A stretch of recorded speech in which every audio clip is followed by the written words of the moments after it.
দর্শকরা কুল্লম খোলাতে আপনাদের সবাইকে স্বাগত জানাচ্ছি। দর্শকরা, আপনারা জানেন যে এবার বকরি ঈদের কুরবানি নিয়ে অনেক কথাবার্তা চলছে। গরু কুরবানি বন্ধ করার জন্য বিশেষ উদ্যোগ নেওয়া হয়েছে এবং ইসলাম ধর্মাবলম্বীরা ঘোষণা করেছেন যে তারা এবার বকরি ঈদে কোনো ধরনের গোহত্যা তারা করবেন না এবং এবার তারা পশু হত্যা করছেন না। এবং তারা বলেছেন যে, এবং মুখ্যমন্ত্রী হিমন্ত বিশ্ব শর্মা এই ইসলাম ধর্মাবলম্বীদের এই অবস্থানকে অত্যন্ত স্বাগত জানিয়েছেন এবং প্রশংসা করে বলেছেন যে এর ফলে রাজ্যে একটা শান্তি এবং সম্প্রীতির বাতাবরণ তৈরি হবে। প্রতি বছর দেখা যায় সারা দেশ জুড়ে এই বকরি ঈদের সময় কুরবানি নিয়ে নানা ধরনের ঘটনা ঘটে। অনেক ক্ষেত্রে দাঙ্গার সৃষ্টি হয়, অযথা নিরীহ মানুষের প্রাণহানি হয়। তাই এবার এই বিষয়টা অত্যন্ত গুরুত্বের সঙ্গে সরকার বিবেচনা করেছে। অধ্যক্ষ মহোদয়, মই আজি সদনত অত্যন্ত গৌৰৱেৰে সৈতে ক'ব বিচাৰোঁ যে সময় আৰু সমাজৰ পৰিৱৰ্তনৰ লগে লগে হিন্দু ধৰ্মৰ ধৰ্মীয় চেতনাক সন্মান জনাই এইবাৰ অসমৰ প্ৰায়বোৰ মুছলমান সম্প্ৰদায়ৰ ৰাইজে গৰুক কুৰবানী হিচাপে আগ নবঢ়াবলৈ সিদ্ধান্ত গ্ৰহণ কৰিছে, যি নিশ্চিতভাৱে আমাৰ ৰাজ্যৰ সমন্বয়ৰ বাবে এটা অত্যন্ত শুভ ইংগিত। মই আজিৰ এই পবিত্ৰ সদনৰ মঞ্চৰ পৰাই সেইসমূহ সমাজলৈ ধন্যবাদ আৰু কৃতজ্ঞতা জ্ঞাপন কৰিম, যিসকল সমাজে অত্যন্ত স্ব ইচ্ছাৰে সৈতে এইবাৰ তেওঁলোকে সিদ্ধান্ত লৈছে যে আমি গৰুক কুৰবানী হিচাপে আগ নবঢ়াওঁ। ইতিমধ্যে গতকাল সুপ্রিম কোর্টে একটা আবেদন করা হয়েছিল রাজ্য সরকারের পক্ষ থেকে গোহত্যা বন্ধ করতে চেয়ে। রাজ্য সরকারের এই আবেদনে এবং তড়িঘড়ি শুনানির জন্য আবেদন করা হয়েছিল রাজ্য সরকারের পক্ষ থেকে, কিন্তু সুপ্রিম কোর্ট রাজ্য সরকারের এই আবেদনের সম্পর্কে আবেদন গ্রহণ করেনি এবং বরং বলেছে যে আপনাদের রাজ্যের যে আইন আছে আপনারা সেই আইন দিয়েই এই বিষয়ে ব্যবস্থা নিন। একইভাবে দুদিন আগে পশ্চিমবঙ্গ সরকারকেও কলকাতা হাইকোর্ট একই নির্দেশ দিয়েছে যে রাজ্যের যে আইনটা আছে সেই আইনে হোক। তো এখন প্রশ্ন হলো যে আইনটা কি? দেখুন, যখন প্রথম সংবিধান কমিটি গঠিত হয় সারা দেশে, এবং সংবিধান কমিটির সভায় প্রথমে স্থির হয়েছিল যে গোহত্যা বন্ধ করার কথা তখন বলা হয়েছিল যে দেশে গোহত্যা বন্ধ হোক। 1951 সালের কথা বলছি। কারণ যেহেতু ভারতবর্ষের সংখ্যাগরিষ্ঠ জনগণ হিন্দুরা গরুকে দেবতা হিসাবে, গোমাতা হিসাবে পূজা করেন, তাই গোহত্যাটা বন্ধ করা হোক। এই নিয়ে সাংবিধানিক বেঞ্চে অনেক কথাবার্তা চলে সাংবিধানিক কমিটিতে, কিন্তু কোনো ধরনের সমঝোতা সূত্রে পৌঁছানো সম্ভব হয়নি। তখন ঠিক হয় যে তখন এটিকে সংবিধানের নির্দেশাত্মক নীতি অর্থাৎ ডাইরেক্টিভ প্রিন্সিপল অফ এটাতে অন্তর্ভুক্ত করা হয়। নির্দেশাত্মক নীতি করে প্রত্যেকটি রাজ্যকে দায়িত্ব দেওয়া হয়েছে তারা তাদের আইন করুক।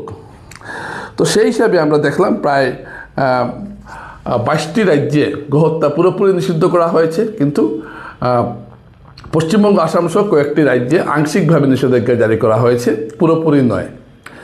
পশ্চিমবঙ্গের আইনটা এখন 1950 সালের আইন রয়েছে, নতুন কোনো পরিবর্তন হয়নি, কিন্তু আসামের যে গোহত্যা সংক্রান্ত আইনটার সেটার পরিবর্তন ঘটানো হয়েছে এবং 5 কিলোমিটার এলাকার মধ্যে কোনো ধরনের কুরবানির প্রতিষ্ঠ স্থানে কোনো ধরনের কুরবানি করা হবে না, এই আইন হয়েছে আসামে।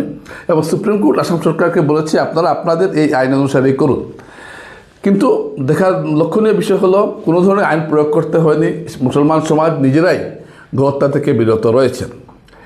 এর আগে সুপ্রিম কোর্টে একটা মামলা হয়েছিল, কুরেশি করে একজন এই মামলাটা করেছিলেন এবং বলেছেন যে সংবিধানের 25 নম্বর ধারায় প্রত্যেকটি ধর্মীয় গোষ্ঠীকে তাদের ধর্মীয় অধিকার পালন করার যে একটা অধিকার দেওয়া হয়েছে, গোহত্যা যদি বন্ধ করা হয় তাহলে সেই অধিকার ক্ষুণ্ণ, বকরি ঈদে যদি গোহত্যা বন্ধ করা হয় তাহলে সেই অধিকার ক্ষুণ্ণ হবে।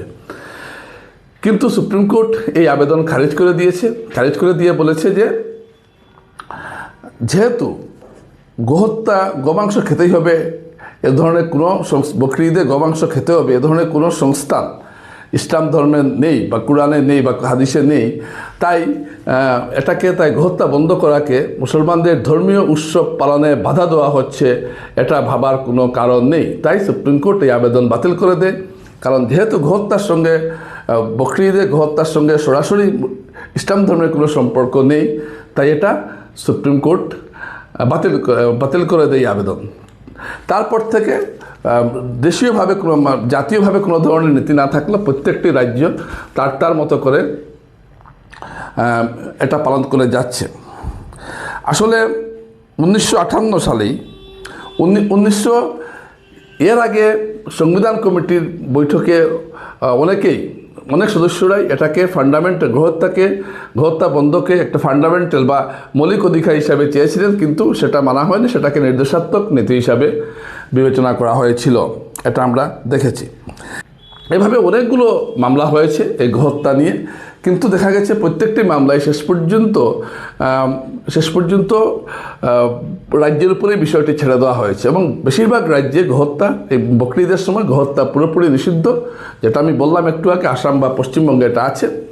তো আসামে এবার পুরোপুরি নিষিদ্ধ করার জন্য একটা আবেদন করা হয়েছিল, কিন্তু রাজ্য সরকার এক্ষেত্রে সুপ্রিম কোর্ট এক্ষেত্রে রাজ্য সরকারকে তাদের সিদ্ধান্ত নিতে বলা হয়েছে। অর্থাৎ এটা হতে পারে রাজ্য সরকার চাইলে আগামীতে পুরোপুরিও বন্ধ করতে পারে, যেভাবে 22টি রাজ্যে করা হয়েছিল। পশ্চিমবঙ্গে 1950 সালের পর থেকে এই আইনে কোনো ধরনের প্রয়োগ করা হয়নি। এর আগে গুজরাট হাইকোর্ট একটা রায়ে বলেছিল যে যেহেতু গরু একটা অর্থনীতির সঙ্গে জড়িত রয়েছে, আবেগের সঙ্গে জড়িত রয়েছে, তাই গহত্যা বন্ধ করতে হবে। তো এই সম্পর্কে সংবিধান কমিটির তখন যিনি সদস্য ছিলেন ডক্টর সাদুল্লাহ, তিনি বলেছিলেন যে সংবিধানে যদি এরকম কিছু দেওয়া হয় যে যেহেতু দেশের বিশিষ্ট সংখ্যাগরিষ্ঠ জনগণ গরুকে গোমাতা হিসেবে পূজা করেন, তাই ভারতের সংবিধান এটাকে গহত্যা পুরোপুরি নিষিদ্ধ করছে। এরকম যদি কোনো সংস্থান থাকে তাহলে তিনি মানতে রাজি। যেহেতু তিনি মুসলিমদের সদস্য এখানে গিয়েছিলেন, অর্থাৎ সেই সময় যদি এটা করা হতো তাহলে সাদুল্লাহ মানতেন। অর্থাৎ গোমাতা, যেহেতু ভারতবর্ষের 85% মানুষ হিন্দু, তারা যখন গরুকে মা বলে মনে করছেন, তখন এই বিষয়টা সংবিধানের মৌলিক অধিকারের মধ্যে দেওয়া যেতে পারে। কিন্তু তিনি বলছেন অর্থনীতির দোহাই দেওয়া চলবে না। এ ধরনের নানা বিতর্ক এই কুরবানির সময় গহত্যার সময় হয়েছে এবং আমরা এটা জানি যে বিনোবা ভাবেও করেছিলেন।